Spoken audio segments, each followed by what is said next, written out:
तो फिर जब मेंस के लिए तैयारी किया, मैं तो पूरा आपका इंटरव्यूज देखती थी, और जैसे कि सबने बताया, आईएएस का क्वेश्चन सॉल्व कर लो और प्रीवियस ईयर का कर लो, उससे हो जाएगा। मैंने वही फॉलो किया, वो भी सीपीडब्ल्यूडी या कुछ ना कुछ तो हो जाएगा करके इतना कॉन्फिडेंट थी, बट वो हुआ नहीं, तो मैं बहुत डिसअपॉइंटमेंट था। एवर एग्जाम का किया है, जोन टेक का किया है। चलिए ठीक है। डेली शेड्यूल क्या था आपका स्टडी के दौरान, तैयारी के दौरान आपका डेली शेड्यूल क्या था? फ्री का पढ़ रहे थे सर, तब तो लॉकडाउन था, ऐसे टाइम पास करते करते जब टाइम मिलता था तब बैठ के पढ़ते थे।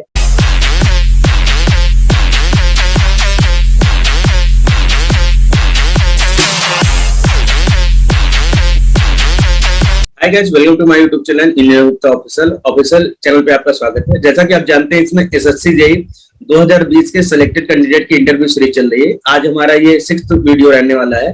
आज हमारे साथ मौजूद हैं तेलंगाना से वीरा लक्ष्मी जी, जिनका हाल ही में सिलेक्शन एसएससी जेईई के थ्रू सीपीडब्ल्यूडी में हुआ है। तो बहुत बहुत बधाई हो आपको मैम।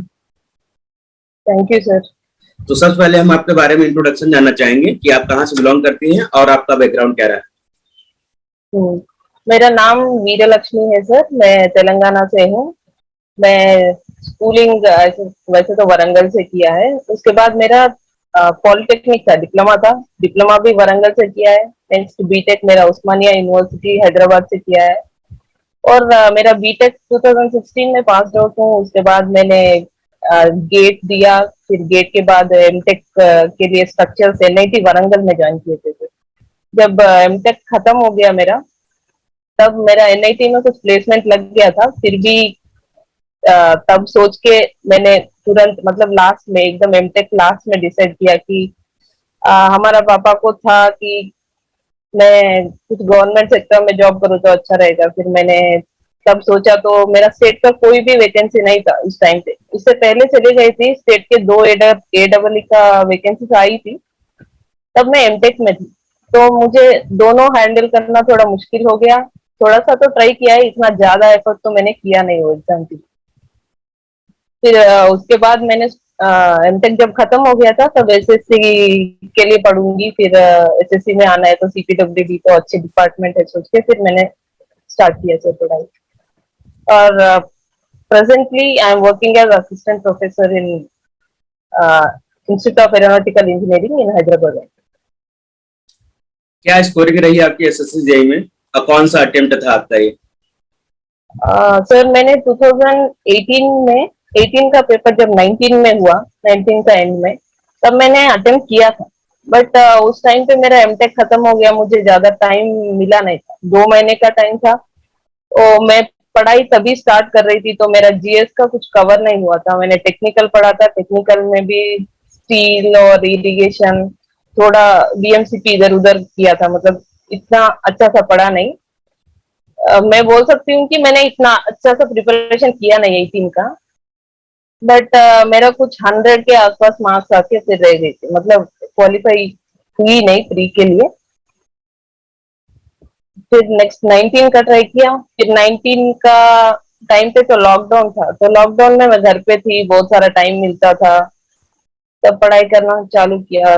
और पहले से मैंने कुछ टेक्निकल सब्जेक्ट ऑलरेडी पढ़ के मेरे खुद से नोट्स बना के रखे थे, कि मेरा ओन हैंड राइटिंग से मेरे पास बहुत सारे मटेरियल थे। मेरे पास ऑलरेडी मटेरियल्स थे, जैसे कि मेरा एक फ्रेंड आईईएस मास्टर से आईईएस का कोचिंग किया था, और उसके बहुत सारे मटेरियल मैंने प्रिंट लेके, जेरोक्स लेके रखे थे। फिर भी मुझे ऐसा लगता था कि ये पूरा पढ़ना ठीक नहीं है करके, मैं ऑलरेडी 18 का पेपर दिया था, तो थोड़ा बहुत तो पता था मुझे कि पेपर कैसा है, क्या पढ़ना चाहिए, कौन सा लेवल पे पढ़ना चाहिए। तो फिर 19 के लिए जब पढ़ाई कर रही थी, मैंने सब खुद से नोट्स बनाए थे, और मेरे पास जो सब्जेक्ट का नोट्स नहीं थे, मैं यूट्यूब से कुछ सब्जेक्ट्स भी पढ़ी थी, जैसे कि हाइड्रोलिक्स, इरिगेशन। ये यूट्यूब में वो संदीप जानी करके एक सर है, वाईफाई स्टडी के, वो सर का क्लासेस देख के मैंने खुद सारे सारे सब्जेक्ट्स का पूरा खुद से नोट्स बनाया, और 19 का मेरा अच्छे मार्क्स से प्री निकल गया था। और उसके बाद मैंने मेंस का तैयारी किया, वो मेंस का तैयारी करते टाइम भी मुझे 2 महीने का टाइम मिला था। मेरी बहन की शादी थी, मेरा कुछ पर्सनल थिंग्स थे, तो उसके लिए मुझे 2 मंथ्स का टाइम मिला। बट मैंने जब प्री के लिए पढ़ा था, बस प्री के लिए ही पढ़ा था, कन्वेंशनल के लिए कुछ पढ़ी नहीं थी नया सा। तो फिर जब मेंस के लिए तैयारी किया, मैं तो पूरा आपका इंटरव्यूज देखती थी, और जैसे कि सबने बताया आईएएस का क्वेश्चन सॉल्व कर लो और प्रीवियस ईयर का कर लो, उससे हो जाएगा। मैंने वही फॉलो किया था, पूरा वैसा ही करके एग्जाम दिया। बट मेरा एक ड्रॉबैक है कि मैंने टेस्ट सीरीज पे इतना कंसंट्रेट नहीं किया था 19 का टाइम पे, तो उसके वजह से थोड़ा बहुत प्रैक्टिस कम हो गया, फिर मेरा कुछ मार्क्स से रह गया था। डीवी में गए, फिर फाइनल सिलेक्शन हुआ नहीं। फिर नोट्स वो मेंस के तुरंत बाद मेरा प्री का एग्जाम था ना सर, 2020 का। तो प्री के लिए भी कुछ पढ़ाई नहीं की है, क्योंकि 2019 का प्री का ज्यादा मार्क्स है, सोच के मैंने मेंस का ही तैयारी की है, उस पर ही फोकस किया था कि बस ऐसे ही जाके एग्जाम दिए हैं। और मेरा 2020 में 110 कुछ मार्क्स मिले हैं, और मेरा एसटी कैटेगरी से है, तो मैं क्वालिफाइड थी। मेंस में कितना स्कोर रहा आपका? मेंस में मेरा 154 या 150 में थे सर मेरा स्कोर, मेंस में। और मैंने मेंस के लिए जब 2020 का मेंस का तैयारी कर रही थी, मैंने मतलब फिर दोबारा पढ़ रही थी। मतलब मैंने 19 में ऑलरेडी पढ़ रखी थी, तो पूरा नोट्स बना के रखी थी, जैसे कि डिजाइन स्टेप्स जो होते हैं, मैंने ऑलरेडी सब नोट्स बना के प्रिपेयर करके रखा था। तो मेरी एक फ्रेंड थी, उसका 19 में हुआ नहीं, 20 का प्री निकल गया, उसका अच्छा नंबर आया था। तो वो मुझे बोलती थी कि मुझे पढ़ा दे, हेल्प कर दे, तो मेरा भी निकल जाएगा। और मैं इतना कॉन्फिडेंट थी कि 19 का मेरा सिलेक्शन हो जाएगा, वो भी सीपीडब्ल्यूडी या कुछ ना कुछ तो हो जाएगा करके इतना कॉन्फिडेंट थी। बट वो हुआ नहीं, तो मैं बहुत डिसअपॉइंटमेंट था। फिर मैं मेरी फ्रेंड को जब पढ़ा रही थी, मैंने इतना सोचा कि अगर वो नहीं हुआ तो मेरे लिए एक और चांस तो है, तो अगर वो नहीं हुआ तो सेफ जोन के लिए इसके लिए भी पढ़ लेते हैं सोच के मैं बस उसको पढ़ाती थी। जैसे कि पूरा सारे सब्जेक्ट्स बैठ के उसको एक्सप्लेन करती थी कि ये ऐसा ऐसा पढ़ना है, वैसा पढ़ना है, ये ऐसा करते हैं। पूरा उसको एक्सप्लेन करती गई, मैं कुछ अलग से कुछ पढ़ी नहीं सर 2020 के लिए। और टेस्ट सीरीज तो बहुत ज्यादा दिया था। कहाँ सा टेस्ट प्री की ज्यादा दिया या मेंस का? हाँ, वैसे तो 2019 का प्री का ज्यादा दिए थे सर। तब मैंने 3 टेस्ट सीरीज एनरोल किए थे, जैसे कि एक टेक्स्ट बुक का, और आईईएस मास्टर का, और मेडिसी का, 3 लिए थे।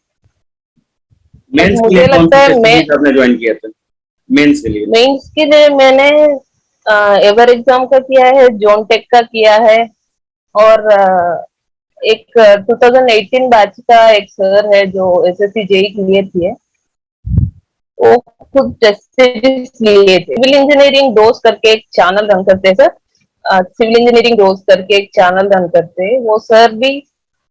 पहले वो फ्री में टेस्ट सीरीज रखे थे, जैसा कि कुछ क्वेश्चन देख के इसको सॉल्व करके मेल करो, और उसके बाद में लास्ट में कुछ 4 फुल लेंथ टेस्ट सीरीज भी किए थे। मैंने उनका टेस्ट सीरीज पे बहुत ज्यादा ध्यान दिया था, क्योंकि वो एग्जैक्ट पैटर्न फॉलो करते थे।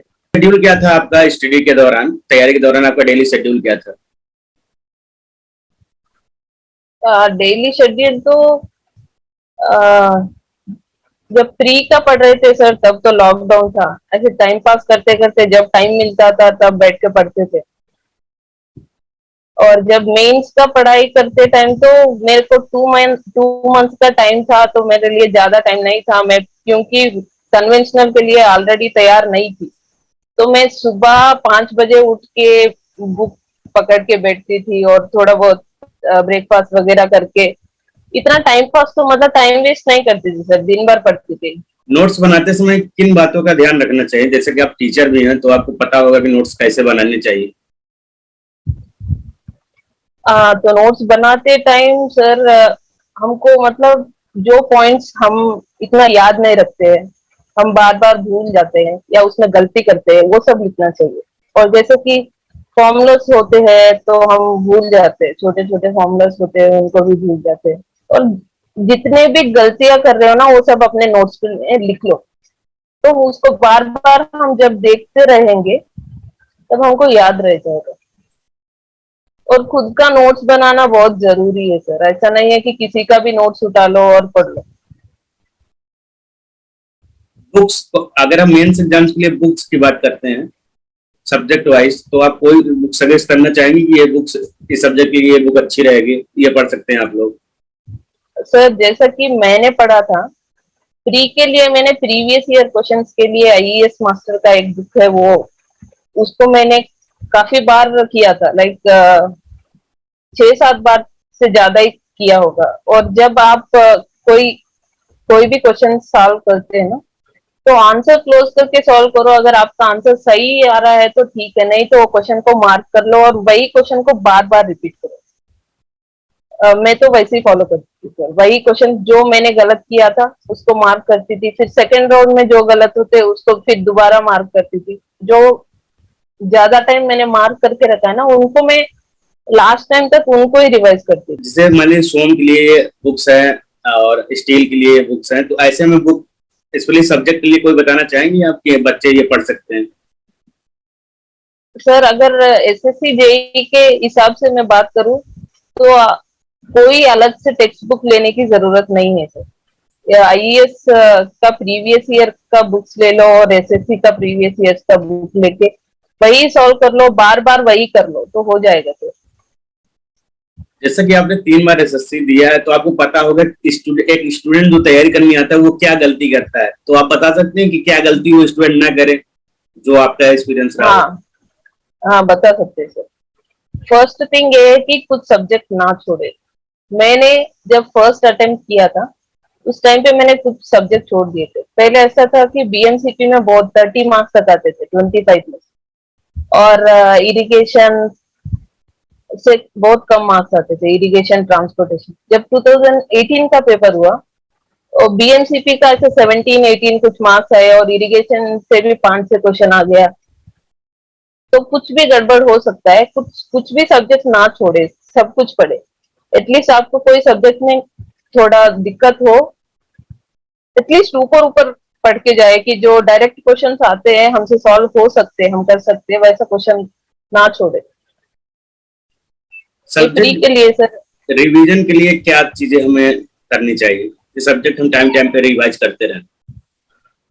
हाँ ये है सर, पहले आप कोई भी सब्जेक्ट खत्म कर लो, उसके बाद आपको subject at least week, once in a week और 10 दिन में एक बार उसको एटलीस्ट आपको देखना चाहिए कि क्या क्या है, नहीं तो आप भूल जाओगे।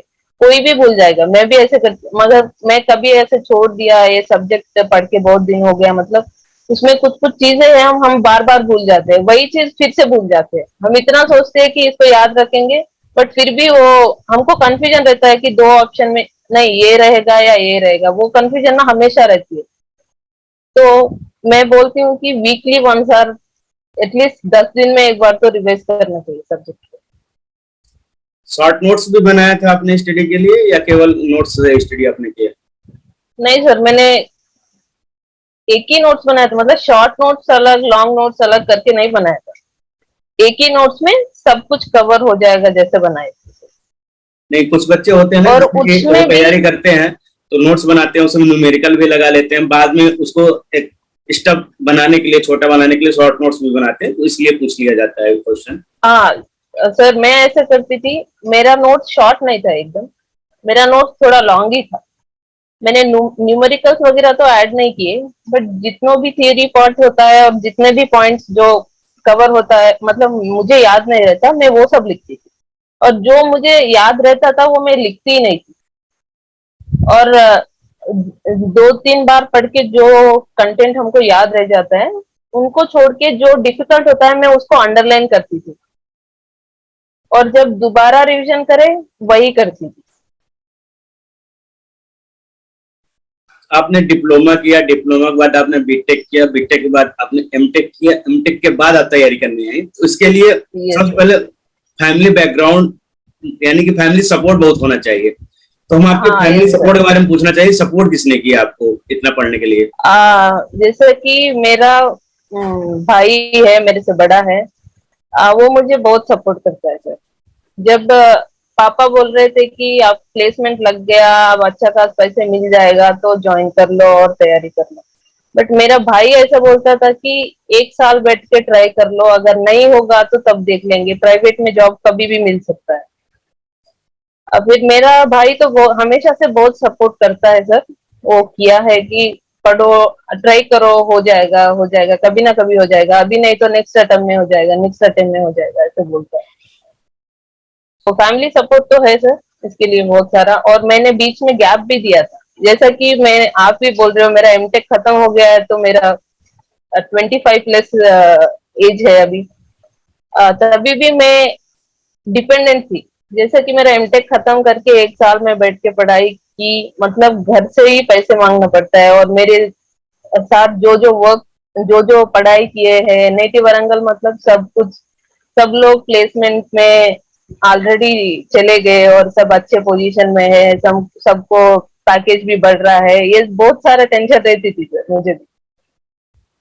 और जब एक एक पेपर मेरा निकलता आ रहा है कि ठीक है इसमें हो रहा है, नेक्स्ट हो जाएगा, हो जाएगा, हो जाएगा, तो तब ठीक हो गया। और मैं अभी 1 साल पहले ज्वाइन की थी ये असिस्टेंट प्रोफेसर। ये भी अगर मेरा जॉब नहीं निकला तो मुझे कोई और जॉब के लिए पढ़ाई करने का मौका रहेगा, सोच के मैंने ज्वाइन किया। जब सिलेक्शन आपका हुआ, आपकी लिस्ट में नाम आ गया, तो कैसा रिएक्शन था आपके भैया का? आ, ये सर एक्चुअली मेंस का मार्क्स जब आता है तभी पता चल जाता है कि अपना सिलेक्शन हो रहा है कि नहीं, कौन सा डिपार्टमेंट में हो रहा है।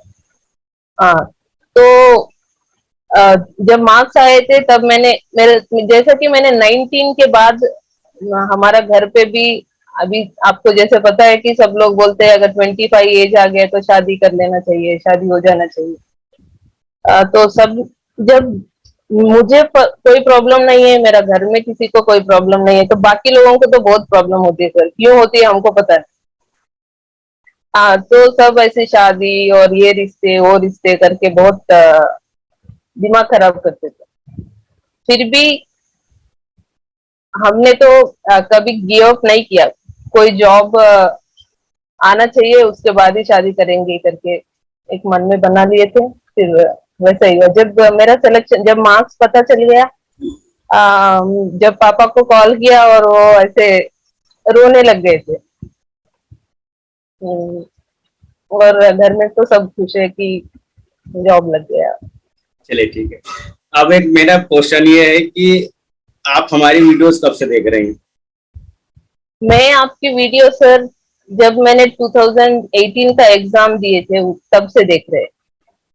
और जब 19 का मैंने मेंस का तैयारी किया ना, तो तब आपका जितने भी वीडियोस थे सारे देखे थे सर मैंने। और उसमें वो वीडियो देख के थोड़ा कॉन्फिडेंस भी आता था कि ओके हम इसको फॉलो कर सकते हैं और ऐसे प्रिपेयर कर सकते हैं। और वैसे किए थे सर हम। और आप जितने लोग भी बोले कि टेस्ट सीरीज भी दो दो दो, बट मेरे पास इतना टाइम नहीं था और मुझे पूरा पोर्शन भी कवर करना था, तो उस पर थोड़ा कम ध्यान दिए। तो कुछ गलतियां हुई है, उसके हिसाब से लास्ट टाइम में तो हुआ नहीं सिलेक्शन। कैसा फील हो रहा है जो इंटरव्यूज आप देखती थी, आज आप खुद इंटरव्यू दे रही हैं, तो आज कैसा फील हो रहा है? आज तो बहुत अच्छा लग रहा है सर। मैं आपको तो बहुत थैंक्स बोलना चाहती हूँ सर, क्योंकि मैंने तो आपका इंटरव्यूज बहुत फॉलो किए हैं और जो जेन्यून है वो ही बोल रही हूँ। तो मैं 18 से ही आपका इंटरव्यू, जब 18 का बैच का निकला था तब से तो बहुत देखती थी। तो कौन सा इंटरव्यू आपको ज्यादा फेवरेट लगा? आ, मुझे नाम याद नहीं है, वो गौरव करके एक सर है ना, वही हाँ, सेम गौरव सर। मैंने टेस्ट सीरीज किया। उनका उनका भी मैं फॉलो करती हूँ अभी भी। और उनका अच्छा लगा, फिर उनके उसके बाद उनको भी फॉलो करने लग गए थे। उन्होंने और काफी अभी भी अच्छा मुझे कुछ डिटेल्स डाउट्स बताया। है, कुछ है तो उनको मेल करती हूँ अभी भी। अगर वो भी कुछ अच्छा सा रिस्पॉन्ड करते हैं कि कुछ डाउट है तो पूछो, तो रिस्पॉन्ड करते हैं।